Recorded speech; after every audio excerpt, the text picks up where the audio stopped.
Shana Tova. Folks, have I got next year's sermon ready for you? Maybe you won't have to wait that long, but it became pretty self-evident about a week and a half ago that my Rosh Hashanah sermon, all about spontaneity being the root of joy amidst the boring, bland routine of daily life, just would not be the right thing to offer this year. It's not that I don't believe in it, or that I no longer think it's an inherently Jewish message, or that I don't want to tell you about it, just not right now, you know? It all started, as you can imagine, a week ago this past Friday when I woke up with a list of things to check off on my to-do list before Shabbat, and for some reason that would have to wait for investigation until I had brewed some coffee, a dozen or so text messages that had arrived ridiculously early in the morning. After pouring a cup, I saw that the very first one happened to be from an old camp friend, my buddy Adam. He's the music guy in my life. He's the one that I go to discover new music or to learn about old music that I had never really encountered before. And a few years ago, he and I got into this habit of replacing the text part of our text messages just with links to sometimes a video clip, but usually a music file. A game, I guess you could call it, where we would ask each other, tell each other, or comment to each other about something, but without explicitly stating what it was. Maybe a little geeky, but it's fun and everyone should try it. Anyway, as usual, Adam's text wasn't something that needed to be read, but rather listened to. So I clicked away, and there it was.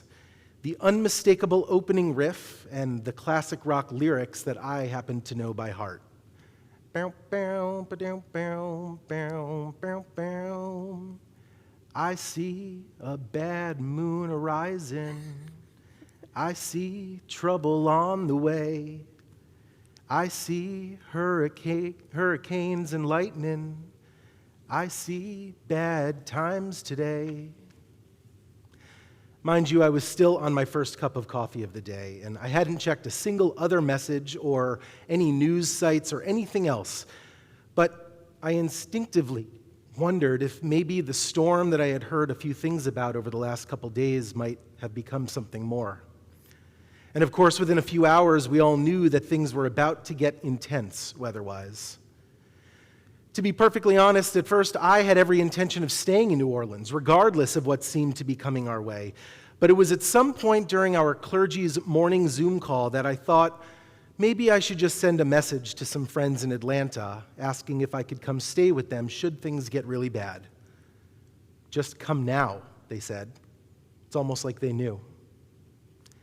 But it took me a little bit longer to come around on that decision. Like a lot of folks, I listened carefully to those official updates that came in every couple of hours. At 1 o'clock, I decided to fill up my car's gas tank and stop by the market, just in case. At 3 o'clock, I decided to go and get that back tire looked at, the one that I suspected was a little low on air. And it's a good thing I did because, hey, guess what, sir? You've got a nail stuck in there, but we patched it up. At 5 o'clock, I decided to make a decision at 7 o'clock. And at 7 o'clock is when I decided to pack up and get on the road. The problem, though, is that when you start packing that late, you finish even later. And that means you really do need to get some sleep before you can responsibly even think about driving for 7 or 8 hours. And that means that when you wake up the next morning and finally get the bags and the dog's bags and yourself in the car and on the road, you're surrounded by a whole lot of other cars. And now your 8-hour drive is more like 13 hours. But it didn't matter, because I knew what I was driving away from, because I knew that Adam's text was right. At this point, we could all see a bad moon horizon. For the first couple of hours in the car, I oscillated between listening to news and weather updates and making quick check-in calls with friends and colleagues. But at some point, I just needed some silence. So I turned it all off, and I let the hum of the engine and the whistling white noise of the AC take its place. But rather than relax me, that quiet instead provided a pretty comfy echo chamber for my worries and my fears to amplify exponentially. A deafening kind of silence the kind in which your mind concocts a whole dialogue all on its own. I shouldn't have left. It always ends up being nothing. No, you did the right thing, even if it is a bust as usual. My building is elevated. I'm sure it'll all be okay.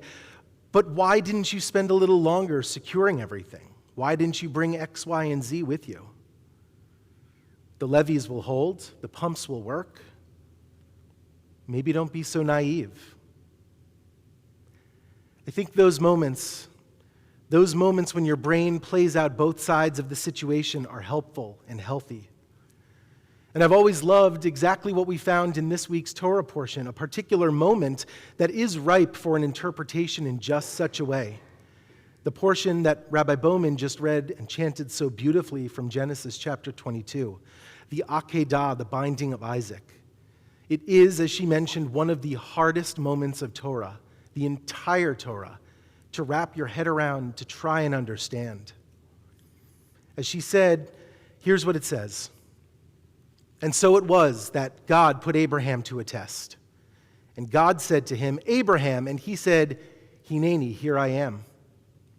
And God said, come, take your son, your only one, whom you love, Isaac, and go forth to the land of Moriah to offer him there as a burnt offering on one of the mountains that I will show you.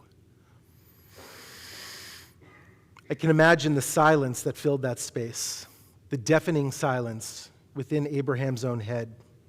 And I have to wonder who could ever hear those words directly from God and not react? Who could simply listen? Maybe like when evacuating, it only plays out in your own head. And so here's how I imagine that. God said to him, Abraham, and he said, Hineni, here I am. And God said, come. Well, where? Take your son. Which one? Your only son. I have two. The one you love. Well, I love both of them. Isaac. Oh, that one. And go forth to the land of Moriah. Why? To offer him there. What do you mean, offer him? As a burnt offering. On one of the mountains that I will show you. What? My week has been filled with moments like that, wondering how I would speak to God about this experience, this evacuation, the fear that grips us when we hear of it, if it was at all possible. Maybe like Adam, we wouldn't speak, just text. Maybe it wouldn't be words, but just songs. And I had plenty of time in the car to text God back and forth with some songs. So I forwarded God that Creedence Clearwater Revival link from Adam, Bad Moon Rising, and God took a few moments, the 3 dots of texting back appeared, and in return I got some Bob Dylan, reminding me of the blessing of friends and loved ones who could give me some shelter from the storm. I sent God a link to lyrics from New Orleans local singer and superstar Lil Wayne, a song Tie My Hands about the traumas and the memories still present to this day from August 29th, 2005. God replied with a link to George Harrison and reminded me that with the support of community all around us, that all things must pass. I thought and clicked and refreshed and texted when I could for the next few days and watched the storm unfold. And there I was, really missing home, really worried about my friends and loved ones still in the city. So I sent God that song by Tom Waits, I Wish I Was in New Orleans. God just sent me a heart emoji and a thumbs up. Then our team started talking, Rabbi Bowman, Cantor Margolius, Carrie Tapia, and myself. Plans started forming. We could finally breathe knowing that this was not, as Mayor Cantrell said, a repeat of Katrina, that all things being equal, we were okay. Among the Turo team, conversations were had and moves were made to gather here in this beautiful space at Temple Israel. And so I pulled out of Atlanta on Shabbat morning and I sent God some Willie Nelson. On the road again. God texted back with a smile. and sent me Tom Hall's How I Got to Memphis. Like I said, is this nerdy? Is this geeky? Yes, but it's fun and everyone should try it. But more than that, I'll say this.